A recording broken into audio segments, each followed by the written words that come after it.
Well, this morning, the search for survivors continues. Flooding in Central Texas has killed more than 100 people, many of them from North Texas. Now, for families, the grief we know is heavy. They're mourning in private, forced to bury loved ones lost way too soon. And the devastation left behind, we know it could take years to rebuild in that area. So homes ripped from foundations, neighborhoods really unrecognizable now. Roads are still impassable. Our Adia Wall is live in Kirk County this morning. Adia, I know you've been on the ground for a couple of days now. You have talked with survivors, you have met with first responders and those trying to help. What have you seen most in those conversations that's a recurring theme? What stands out to you from your time there on the ground? Well, Mark, I think it's just the sadness, right? It's really tough to not only come to terms with the loss of life, but also that so many children were lost in these horrific floods.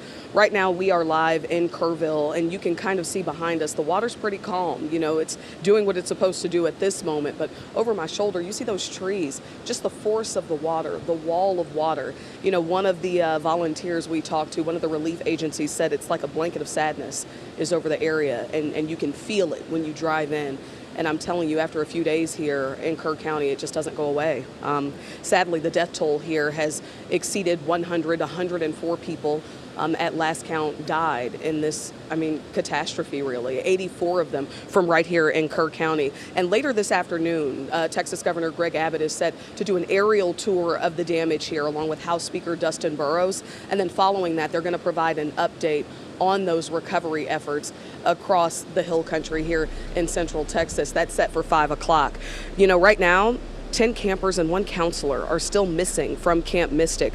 But just hours ago, the Kirk County Sheriff's Office shared that identification is still pending for 22 adults and 10 children. You may remember we have the North Texas agency that's helping identify, sadly, the remains for some of those families. And as people are coming to terms with this tragedy, questions are arising about everything from how much notice people along the Guadalupe River had that flooding was coming to what could have prevented this. So I think we will have a reasonable conversation about, A, are there any ways to have earlier detection? And some of that, the limits of a flash flood, they're very difficult because they can arise so quickly. But everyone would agree in hindsight, if we could go back and do it again, we would evacuate particularly those in the most vulnerable areas, the young children in the cabins closest to the water. We would remove them and get them to higher ground if we could. Camp Mystic is a camp. That process is already underway. Lieutenant Governor Dan Patrick is promising the state will pay to install warning sirens along the Guadalupe River, planning to have them up before next summer. Patrick adding, quote, "Had we had sirens along this area all up and down, it's possible that we would have saved some of these lives." Highland Park ISD released a statement. They have several students from the district who were evacuated from these floods, who are still coming to terms with and grappling with the tragedy that has happened here. They're going to have grief counselors on site at Boone Elementary today from 11 a.m. to 2 p.m. and also Thursday. And that's open to anyone in the district who feels like they need someone to talk to. They need a way to process, some of this grief that everyone is going through. Coming up at 6:30, I'm going to introduce you to some of the volunteers from North Texas, from our community, and a special dad who has a really unique connection to Camp Mystic and a reason why he just had to come down here and help. For now, though, we want to turn it to meteorologist Mariel Ruiz. And Mariel, we've seen more rain in the forecast, more rain coming down here in this area since then, but what's ahead for this community in terms of the forecast? Dia, luckily we're looking a little drier today, especially when compared to yesterday. And right now, I'm showing you Kerr County, this Kerrville right there. There's Fredericksburg for reference. That's Interstate 10. And it's looking dry. We are seeing some cloud cover out, and we're going to notice that cloud cover really a good portion of the day. Now, this afternoon, once temperatures start climbing a little bit more, there's a lot of moisture to work with. So I think we could still see a little shower popping up around the area. I'm stopping the clock here around 4 in the afternoon, so really during peak heating as those temperatures climb into the upper 80s, low 90s, but heavier rain along east, closer to Blanco County, areas closer to Canyon Lake. We'll see some of that moderate to heavy rain in the area. The flash flood potential today is very low. It's a level 1 out of 4.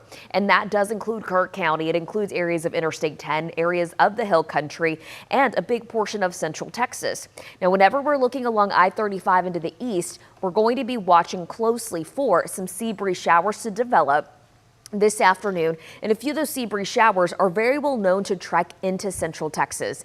Now, any additional rain at this point will cause issues. The ground is already really saturated. You have quite a bit of debris in the area. So if one of these storms happens to linger a bit more towards the west, it could cause some problems.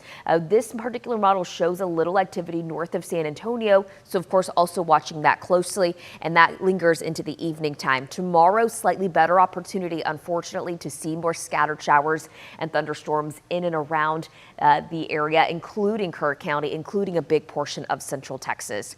Now, as far as our temperatures go, something else to also be watching, because of course first responders are still out there in the elements.